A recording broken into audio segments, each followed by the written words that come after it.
Mushtaq Ahmad educational foundation Howrah की जानिब से मशहूर शायर व अदीब प्रोफेसर डॉक्टर आसिम शहनवाज शिबली के नाम से एक शाम यानी an evening with Asim Shahnawaz Shibli का अहतमाम किया गया, जिसमें कोलकाता और हावड़ा के शोरा व अदबा ने हिस्सा लेकर इस प्रोग्राम को शानदार कामयाबी से हमकिनार किया। हावड़ा शिवपुर के आइडियल ग्रांड कम्प्लेक्स में होने वाले इस प्रोग्राम में मेहमान खुसूसी के तौर पर जनाब कलीम हाजिक साहब, जनाब जावेद मलिक मौजूद थे। अहमद जावेद ने इस पूरे प्रोग्राम का एहतमाम किया और कन्वेयर के तौर पर इस मौका पर मुहर्रम अली भी मौजूद थे। अहमद जावेद ने इस प्रोग्राम में नकाबत के फ़राइज़ भी अंजाम दिए।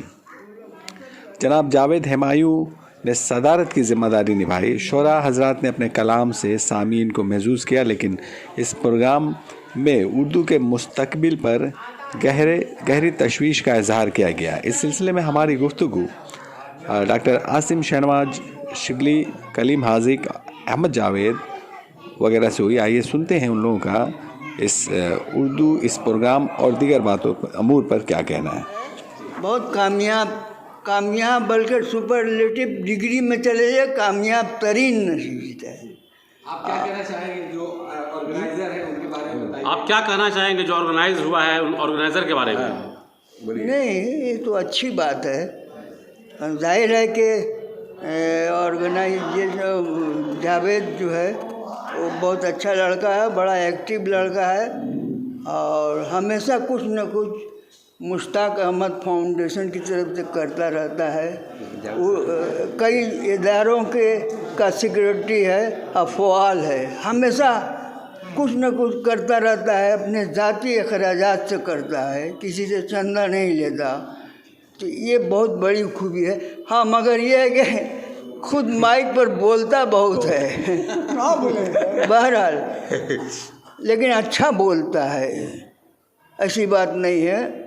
आहिस्ता आहिस्ता बहुत ही अच्छा बोलने लगेगा, बोल रहा है। हमारे कलकत्ता से इकराम आज़र आए हैं, इनको सुनिएगा।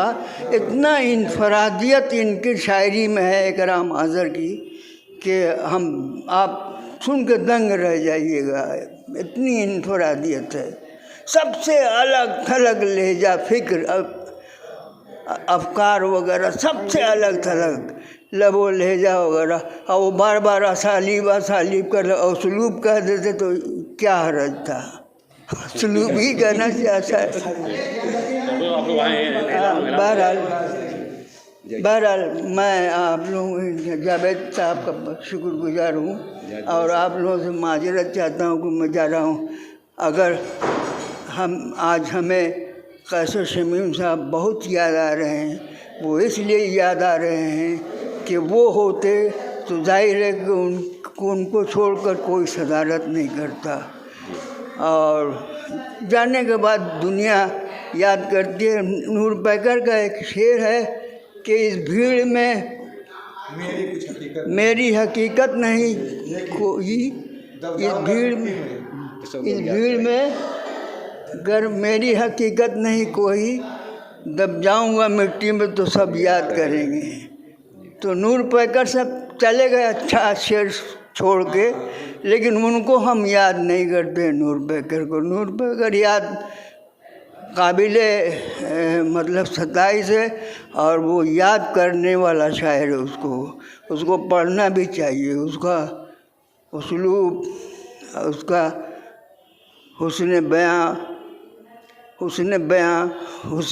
जब हुस्न आ गया तो बयान ही होना चाहिए, बयान नहीं होना चाहिए। हुस्न बयान लोग बोलते नहीं, हुस्न बयान यानी हम क्या बोले। अगर ज़्यादा बोलेंगे तो इसका मतलब वो हो जाएगा कि गुलू। लेकिन शायरी के बारे में एक कोटेशन हम देते हैं जॉन कीट्स का। उसने कहा है, poetry is the truest beginning, poetry is the truest beginning यानी गुलू, वो झूठ जो सच मालूम हो और सच हो। बहुत बहुत शुक्रिया। हम चाहे बोलेंगे, हम क्यों देंगे। मेरे नाम शाम था। एक सवाल लेंगे, एक सवाल। हाँ जी। शहनवाज शिबली के नाम से ये शाम, लेकिन ये ज़मीन जो है आपने सलीम हासिक साहब के बारे में पढ़ा, तो ज़रा उल्टा लग रहा है। नहीं, उल्टा कुछ भी नहीं है। जब एक शाम मेरे नाम है तो मुझे तो खुली इजाज़त है कि हम नस्र में भी अपनी गुफ्तगू करें और नज़्म में भी अपनी गुफ्तगू करें। तो नस्र में मैंने एक मज़मून पढ़ा, नज़्म में मैंने रुबाइयाँ सुनाई और गज़लें पढ़ी, इसलिए इसमें कोई अजब सी बात तो है नहीं।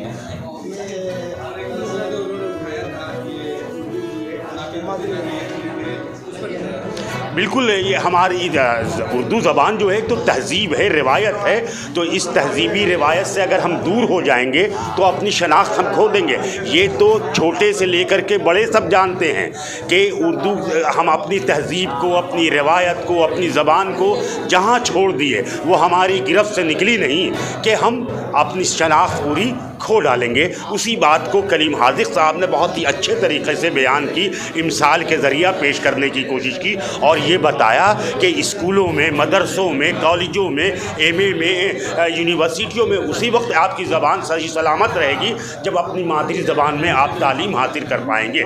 तो ज़रूरी ये है कि हम अपने बच्चों को अंग्रेज़ी स्कूल में ज़रूर पढ़ाएँ, लेकिन अपनी मादरी ज़बान से भी उनको कमा हुक्कहू वाकिफ़ करवाएँ कि वो उर्दू ज़बान में गुफ्तगू कर सकें, उर्दू में अखबार पढ़ सके, उर्दू में मुकाबला कर सके, उर्दू में मुहासबा कर सके, डिबेट में मुबाहसा कर सके। तो ये सूरत हाल पैदा करने की ज़रूरत है। हाँ, हम पूरे उर्दू वालों के साथ साथ मुसलमान बच्चियों से भी गुजारिश करेंगे कि उर्दू को अपनी ज़बान की, अपनी ज़बान यानी उर्दू को की हिफाजत कीजिए और उर्दू के साथ साथ अंग्रेज़ी और यहाँ की रियासती ज़बान बांग्ला भी पढ़िए और तीनों ज़बानों में एक्सपर्ट बन जाइए, तभी आपकी बका भी है और आप दूर तक दौड़ भी सकते हैं। मुश्ताक अहमद एजुकेशनल फाउंडेशन, हमारे जावेद अहमद साहब ने इसकी बुनियाद रखी।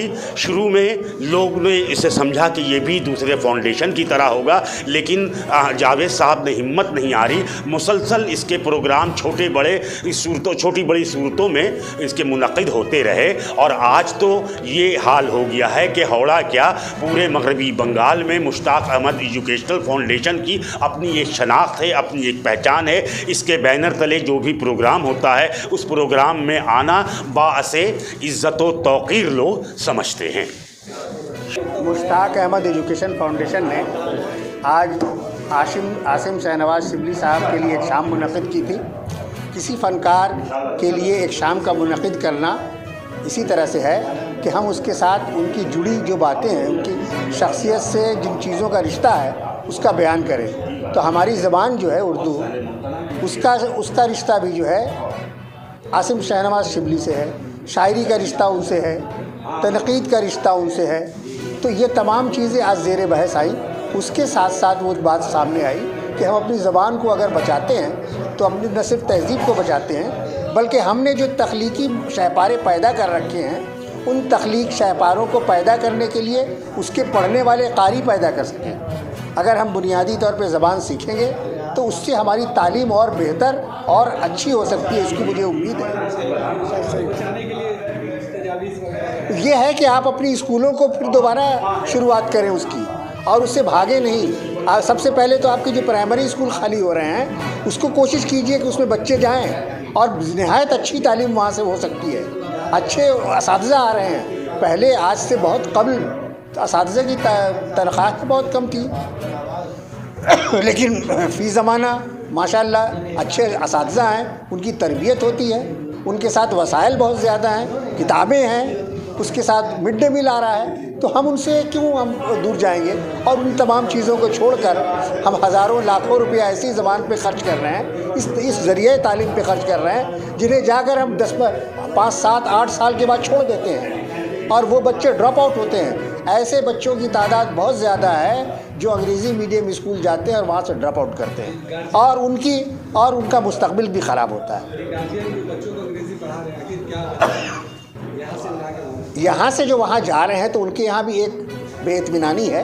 वो चाहते हैं कि वो जानते हैं कि अगर हम इस ज़रिए से जाएंगे तो हो सकता है कामयाबी मुझे मिले, लेकिन अगर लोग गुमराह हो रहे हैं तो उन्हें बताना ज़रूरी है कि जब दुनिया के इतने बड़े बड़े लोग आपसे ये कह रहे हैं कि आप अपनी मादरी ज़बान के ज़रिए से आइए और आने के बाद फिर आप दुनिया की तमाम ज़बानें सीखिए, तमाम इल्म उसके ज़रिए आ जाएगा। अंग्रेज़ी आएगी, हिस्पानवी सीखिए, जापानी सीखिए, बंगला सीखिए। तो जिस तरह आसिम शाहनवाज शिबली साहब ने ये बात कही कि उर्दू, बंगला, अंग्रेज़ी मसावी तौर पे सीखिए। पहले उर्दू सीख लीजिए, फिर अंग्रेज़ी सीखिए, फिर बंगला सीखिए। बहुत बहुत शुक्रिया।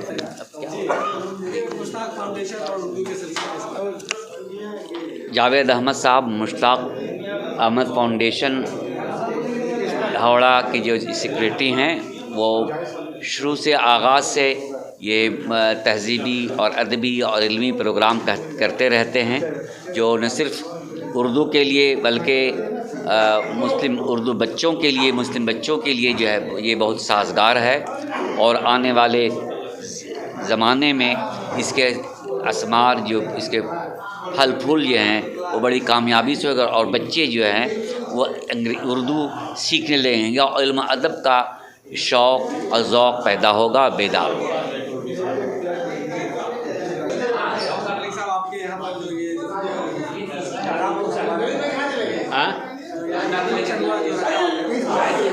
देखिए, ये जो मुश्ताक एजुकेशनल फाउंडेशन है, ये हर साल कुछ ना कुछ करते हैं और इस साल भी इन्होंने शाहनवाज शिबली साहब के लिए प्रोग्राम किया। और ये इनका एक हमेशा एक रहा है कि अच्छे लोगों को सामने लाएं। तो इस तरीके से शिबली साहब बहुत यहाँ के मशहूर मतलब पढ़े लिखे एकेडमिक आदमी हैं और उनको उन्होंने आगे किया है। और हम उम्मीद करते हैं कि आइंदा भी इस तरीके का ये प्रोग्राम करेंगे और हमारे जो लोग हैं, प्रोफेसर हैं, डॉक्टर हैं, उनको आगे लेकर आएंगे ताकि हमारा जो समाज है वो आगे आए। क्योंकि 2001 में इसका इस्टेब्लिशमेंट हुआ। मुश्ताक अहमद का इंतकाल 2001 के सितंबर में हुआ था। उसके बाद से उनको चूँकि मुश्ताक अहमद साहब को एजुकेशन में बड़ा लगाव था, अदबी माहौल, सकाफ़ती प्रोग्राम वगैरह क्या करते थे, इसलिए उनके नाम से आज तकरीबन 21 सालों से ये मुश्ताक अहमद एजुकेशनल फाउंडेशन हम लोग इस अदारे को कायम रखे हैं। और इसके ज़रिए से न सिर्फ क्या नाम है मुशायरे या किसी के सामने मनाया जाता है, बल्कि इसके ज़रिए से क्या नाम है आपको हेल्थ चेकअप कैंप है और भी बस कोचिंग सेंटर भी एकेडमी के ज़रिए से चलाए जाते हैं और बहुत सारे चलाए जाते हैं, है ना। हाँ, ऐसा है कि मैं चाहूँगा आप लोगों की ताउन रहे, तो इसके वजह से मैं गरीब बच्चों को भी इसके ज़रिए से इनाम और इकराम दिया जाते हैं। गरीब बच्चों को भी जो पढ़ने के लायक जो खर्च नहीं कर दे सकते हैं उनको दिया जाता है। और जो मेटोरियस बच्चे हैं, जो अच्छे हैं, उनको इनाम से नवाज कर उनको हौसला अफजाई भी की जाती है। तो मैं चाहता हूँ कि इसमें जब सब लोग जुड़े हैं, मैं बहुत शुक्रगुजार हूँ कि हम तमाम लोग आए, मेरे साथ जुड़े। और आइंदा चूँकि ये कोरोना का काल है, फिर भी इसमें हम लोग गाए बड़ा छोटा प्रोग्राम करते ही रहे। इंशाअल्लाह ताला आइंदा भी मौका मिलेगा तो हम लोग इस प्रोग्राम को जारी और सारी रखेंगे, ताकि वो अपनी पहचान, अपने कल्चर, अपनी उर्दू मादरी ज़बान है और अपने ये तहज़ीब को हम लोग ज़िंदा रखें। अल्लाह हाफ़िज़।